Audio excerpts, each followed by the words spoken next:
Plus, COVID-19 is mutating, what you need to know about the new strain and if the latest vaccines will be effective.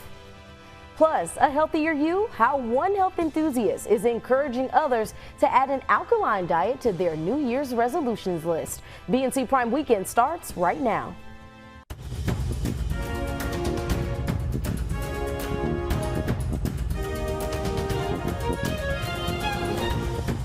Investigators in Nashville have identified the man who they say set off an explosive device in downtown Nashville on Christmas Day.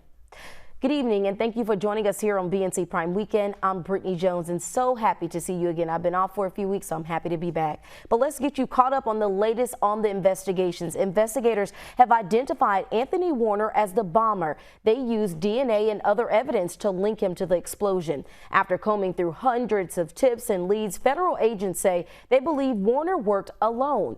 41 businesses were damaged in the explosion. Meanwhile, authorities in Tennessee shut down a highway after a suspicious box truck was found on the side of the road this morning. Investigators say no explosives were found inside the truck, but investigators say the truck was parked at a convenience store playing audio similar to what was heard before the Christmas Day explosion in Nashville. The driver traveled from Rutherford County into Wilson County, where he was stopped by deputies and taken into custody. A Florida U.S. serviceman has now been charged with the deadly shooting spree at an Illinois bowling alley. The Winnebago County State Attorney says 37-year-old Duke Webb has been charged with 3 counts of murder and 3 counts of first-degree attempted murder. It happened Saturday night in Rockford, Illinois, at the Don Carter Lanes bowling alley. Police say they started receiving calls from the bowling alley just before 7 p.m. When they arrived, police say Webb was still in the building. Police say the victims who died were ages 65, 69, and 73. 2 teens and 62-year-old were injured and now recovering. One remains in critical condition tonight. Police say they believe the shooting was a random attack and the suspect has no known ties to the victims. Unemployment benefits for millions of Americans officially ran out Saturday night after President Trump did not sign the COVID-19 relief bill. The Century Foundation says more than 12 million laid-off workers were set to receive their final unemployment payments of $300 this weekend. The COVID-19 relief bill would have extended the number of weeks people can stay on 2 key pandemic unemployment programs, as well as increase weekly benefits by $300 for all through mid-March. Earlier in the week, President Trump announced he would not sign the legislation passed by Congress, saying he wanted $2,000 in benefits to Americans instead of the $600 that was proposed in the bill.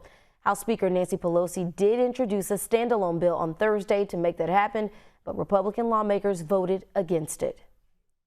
The CDC order preventing evictions from happening during the pandemic is set to expire in just a few days, which means many families could be left homeless. Since the order does not cancel or freeze rent, all back payments will be due in on January 1st if the order is allowed to expire. The Center on Budget and Policy Priorities says about 9.2 million renters could be affected. The new COVID-19 relief package would provide $25 billion in rental assistance for those left unemployed during the pandemic. The race to vaccinate Americans against COVID-19 is underway with nearly 2 million coronavirus vaccine doses already administered. That's according to the Centers for Disease Control and Prevention's COVID data tracker. As of Saturday, more than 9.5 million vaccine doses have been distributed, with nearly 2 million administered. Scientists in California are analyzing COVID-19 samples to determine if they contain the new strain of the coronavirus. The new variant has become the dominant strain of the disease in parts of England and has been linked to increased hospitalizations. 2 confirmed cases of the new coronavirus variant have appeared in Canada. Scientists say the variant is about 40 to 70% more transmissible than the original strain. On Saturday, Ontario reported more than 4,300 new COVID cases over the past 2 days, with the province seeing more than 2,000 cases per day for 12 consecutive days. Scientists say there is no evidence that vaccines currently on the market or other COVID-19 shots in development will or will not protect against this variant. Well, here with us now to discuss the new COVID strain is Dr. Lane Rowling, virologist and infectious disease expert. Dr. Rowling, so good to see you. It's been a few weeks. Yeah, it's good to see you again, too. Good evening. Good evening. Well, Dr. Rowland, why is the virus mutating at a rapid rate, and what does this mean for us? Well, the bottom line is that I've been talking about this for almost a year. I've told people initially, for you to understand where we're going to go with the pandemic, you have to understand what you're dealing with. This virus itself, the SARS-CoV virus, is the largest RNA mutagenic virus on the planet. Very stable mutation. It mutates every 2 weeks, and it's an evolutionary genius because of the ability to mutate in the evolution or in the environment it's in.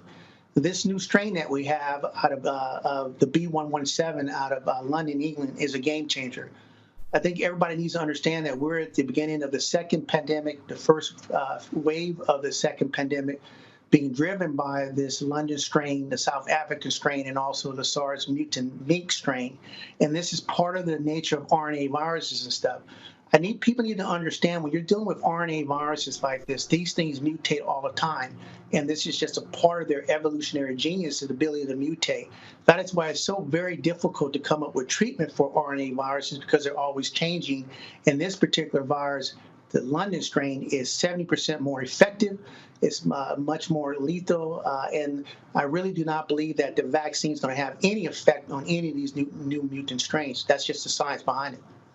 Wow. So I have to tell you, Dr. Rowland, the reason why I haven't been here is because I actually tested positive for COVID. So I have been dealing with that the last 3 weeks. So finally getting a negative test, to hear about another strain obviously is disheartening at this point. So just knowing what I've experienced the last few weeks and the fact that you're saying that it's not possibly going to be effective with these vaccines, I mean, what do you say to people about that?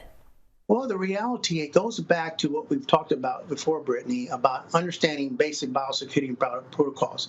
The mistake that everybody made, especially the Trump administration, is that you didn't tell the people what they were dealing with. If for you to solve a problem, you have to understand what you're dealing with, and you have to understand the nature of what RNA viruses do. That's just the reality behind it. It's not a gloom or doom. This is what we're dealing with. But at the end of the day, we understand that we have to have great biosecurity, bioprotocols for yourself. You have to understand that this virus is going to mutate. Folks, we're going to go through you're going to go through the whole thing you went through last year. You're going to go through this year. Again, that's just the facts. And the bottom line, at the end of the day, you need to make sure that you understand that you have to be tested yourself, PCR testing. You have to have testing of your buildings. You have to have personal biosafety security protocols. Mask is mandatory. When we talk about wearing a mask, we're not talking about wearing a surgical mask. We're talking about wearing N95s. You've got to make sure that you're doing the best way to protect yourself because this second strain, or what we call the London strain, the B117, even the South African strain, which are completely different mutants, are going to change the way we look at the world for the next 50 years. So there are so many mixed opinions about when can we really expect to see some relief. You just mentioned that it doesn't seem like it's going anywhere. What are your thoughts about this when you think about when this could possibly end?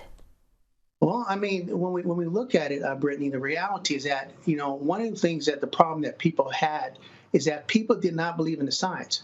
And I've always told people, one thing about me is that I understand the science, I understand the medicine. And the medicine and science tells you if you understand RNA viruses, and we can talk about dengue, we can talk about HIV, we can talk about all the different RNA viruses. When we look at this particular virus, the SARS-CoV virus, especially the mutant strain, the B117 out of London, the South African strain, and also the strain from the mink strain out of Amsterdam, which this mink strain is also here in Utah, these viruses are going to change. This is the reality of our world. But the reality is that we can fight it off. We can mitigate and contain if everybody understands the information. Wearing masks. When is the end point? The end point is when we have 90% of the people that are been affected by the SARS-CoV virus one way or the other. And that's that terrible word that people do not like to use is 90% of herd immunity. Fauci was on television this morning he was talking about 60%. Now he's up to where I was talking about 90% of the population in the world has to have herd immunity before we can see the end of the tunnel. And that's a long ways to go. And that's why we have to keep educating people, keep reminding people to wear masks, not become complacent because, like you said, you just went through being positive for the SARS-CoV virus. So you can imagine if you get the London strain, which is a 70% more effective, 70% more lethal, it's going to be a different ballgame for a lot of people out there. Yeah, and I mean, you talk about the long-term effects. I mean, I still have some of the symptoms. Like right now, I can't smell while I'm talking to you. So I know that Okay. it puts you down. Well, Yeah. do you think this new strain could become more deadly, and will it have an impact on, one demographic in particular? Well, I'm gonna be straight up. This we're in the second pandemic, first part of the phase, driven by the London strain, and this London strain will be the predominant strain that's going to affect everybody because it has more effective fitness. In fact, when you look at the B17, this virus, folks, this virus in itself has had 23 mutations. 8 of the mutations have been in the spike protein that gives it the ability to attach to your cells much more effective. And it's just a game changing. This is part of the evolution of viruses and stuff. And like you said, you can't smell. Well, that virus attaches to your nasal cell. People can't taste it. You can't taste the virus attached to your taste cells. This is a multi-systemic virus that's going to change the world, what you went through last year. And this new strain, the London strain, is not the only one that's going to be coming down the road. Well, Dr. Rowland, we definitely got to have you back. I'll share more of my story with you as well about what I've experienced. So we appreciate your time. Thank you very much. You have a super fantastic evening, Brittany. If you need me anytime, I'm here for you. You take care of yourself.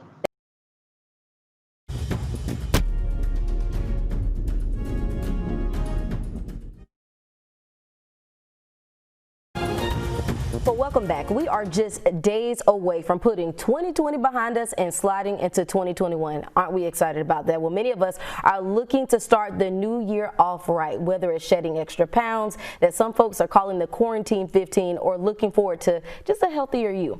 Well, joining us now is Yuda Way, the CEO of Hemplade Cafe in North Florida. Thanks for being with us, Yuda. Thank you for having me. So we want to ask you a few questions. This is the time a lot of folks are setting those goals and, like I said, making their list of New Year's resolutions to get their bodies in shape. Why do you believe the vegan lifestyle is the best way to getting that job done? I mean, just being more plant-based, it frees you up, give you a little bit more energy. And during these times of, a lot that's going on in the world today, eating more healthier, or at least having some type of balance in your life, it'll do great benefits to you. So you say you turned to a vegan lifestyle actually after seeing your family struggle with their own health issues, and the late Dr. Sebi inspired you to create a product called Hemplade. Tell us about what it is and its healthy benefits. Yes, well, the Hemplade tea has it's great for, it has 9 medicinal herbs in it. So not just hemp, you have hemp in it, ginger, burdock root, sarsaparilla root, cayenne, limes, key limes that we use. So it's great for inflammation, respiratory, cleanses the blood, promote iron. Through the citrus, the limes and the herbs. So the citrus is like a carrier. So it helps the herbs actually extract better and goes to help benefit the body a little bit more faster. Okay, so Dr. Sebi also believed in an alkaline diet. What's in that diet and how does it help? With the alkaline diet itself, as far as in, you have quinoa, you have, mushrooms are very good. Portobello, oyster mushrooms, those things are considerably on the alkaline list to keep it simple. And those things that help give your body, the vitamins and minerals that the body needs. Just applying something simple as when it comes to alkaline diet, of course, adding smoothies and the natural things of life, like juices and fruits and those type of things. So when you change that lifestyle, just applying those type of those are assets to your body, so it's going to help you. And briefly, tell me, how has that helped you kind of living in your own day, in your own life? It helped me out just on as far as in the inflammation. I noticed when I changed my diet, the inflammation wasn't bad. Acid reflux, those type things. You notice when you're eating acid foods, or the buildup of mucus. When eating certain foods. For me, that's what happened. So I seen that when I cut those things out and add more greens, more salads, more turnip greens, more mustard greens, those things that we grew up on anyway, but that we and okras, things like that we thought were nasty. Hey, but they're really good. It carries a lot of iron and nutrients that we as people that we need, because we can't get it from certain sources these days. We have to grow our own foods. We have to apply those type of things. So what you're saying, people have the collard green tradition going into the new year. That's something that people could definitely get a benefit from this year. Yeah, definitely. Yeah, juice the greens too, You don't have to always cook them. You can juice those greens and add some lime to it and flavor it up, but still get those benefits. And lastly, Yuta, what message would you send to those folks looking to be healthier in the new year? That you're gonna achieve it. You said it. You want it. You want to be healthier. You want to feel better. You want to exercise. You want to do those things. The mind is powerful, so just do it. If you want to do it, you'll do it. And my thing is just do it. Awesome advice there, Yuta. We appreciate your time. Thank you very much. Appreciate you guys having me. Coming up in sports, the Grambling State football coach gives us an inside look at the HBCU's football legacy. Our James Hill is up next with that BNC Sports exclusive. Kevin? Breaking news into our newsroom tonight. President Trump has signed the pandemic relief bill, averting a government shutdown. Unemployment benefits for millions of Americans officially ran out Saturday night after President Trump did not sign the COVID-19 relief bill. This is part of the $2.3 trillion relief package. Well, the Georgia Senate runoff is 9 days away, and the outcome is critical for struggling families in Georgia and the nation. There are 2 Senate seats up for grabs, the first between Democratic candidate Raphael Warnock and incumbent Kelly Loeffler, and Democrat Jon Ossoff against Republican David Perdue. If Republicans maintain control of the Senate, they could stand in the way of President-elect Joe Biden's agenda for the economy. One agenda is moving forward with the minimum wage increase in Georgia. Right now, the minimum wage in the Peach State is $7.25 per hour. Last year, the House of Representatives passed the Raise the Wage Act, but the bill was stalled in the Republican-controlled Senate. That's why voter turnout is crucial in the January 5th runoff. Well, joining us now is Ken Jacobs, director of the University of California, Berkeley Center on Labor Research. Ken, thanks for being with us. Thank you for having me. So we want to ask you really quickly on that breaking news. What's your reaction to that bill being signed by the president? Well, late is better than not at all. It's good that they finally signed it. That's going to be essential for getting folks who are on unemployment to make sure that they have the money they need to survive. It includes relief for people who are on in terms of renters, to make sure that people can stay in their homes. So it's extremely important that the bill was signed, and money should be getting out to people soon. Of course, we know so many people are struggling right now. So talking about that, minimum wage earners have an incentive to vote against corporations in the Georgia runoff. Break down what that means for Georgia voters. Well, as you mentioned in the lead-in, the minimum wage in Georgia is only $7.25 an hour, one of 21 states that's that low.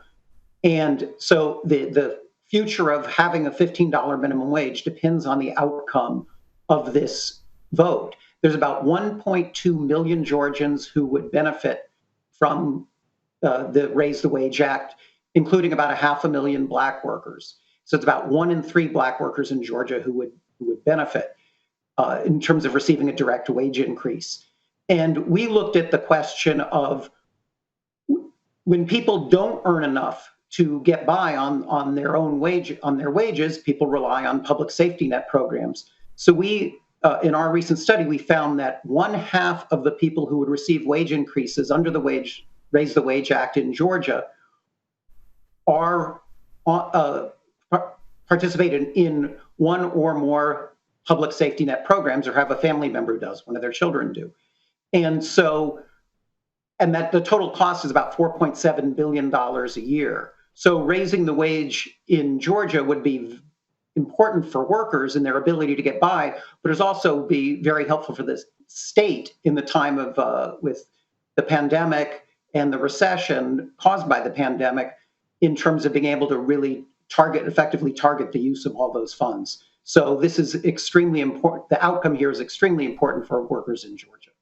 So how important is that safety net program, and why is it needed for the low wage workers? Well, the safety net programs, we're talking food stamps, Medicaid, TANF cash assistance, earned income tax credit.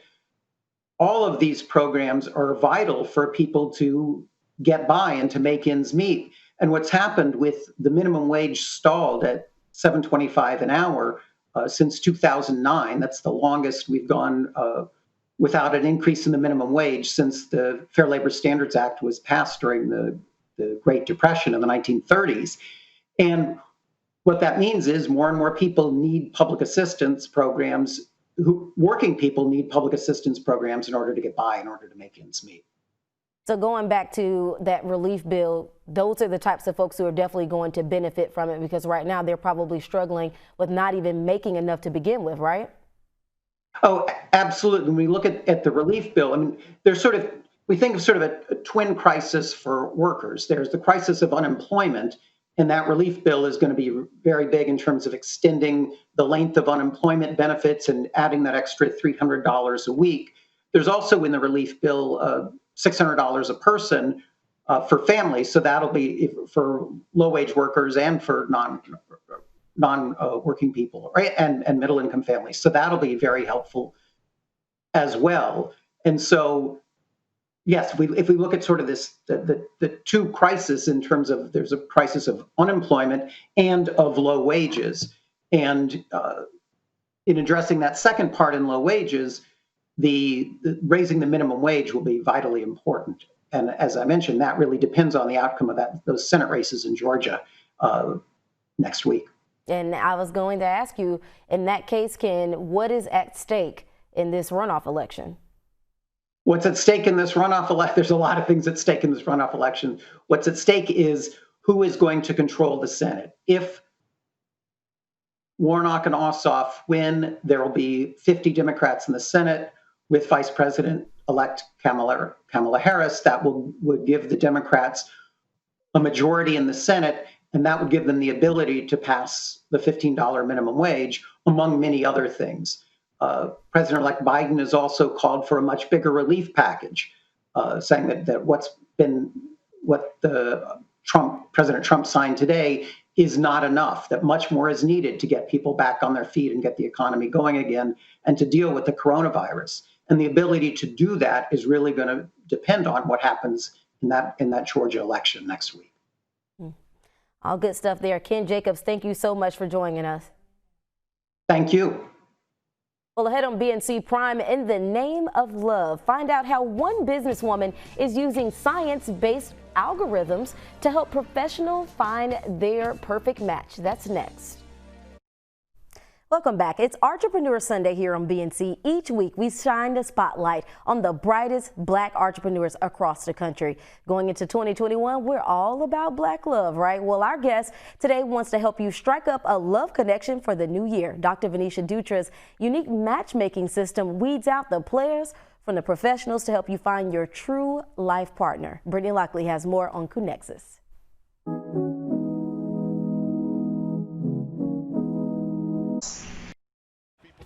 Coming up next, find out if your favorite team wins to get into the NFL playoffs. Those spots are on the line. Plus, baseball legend is crowned our King of the Hill. Which one is that? Our James Hill has that next on BNC Sports.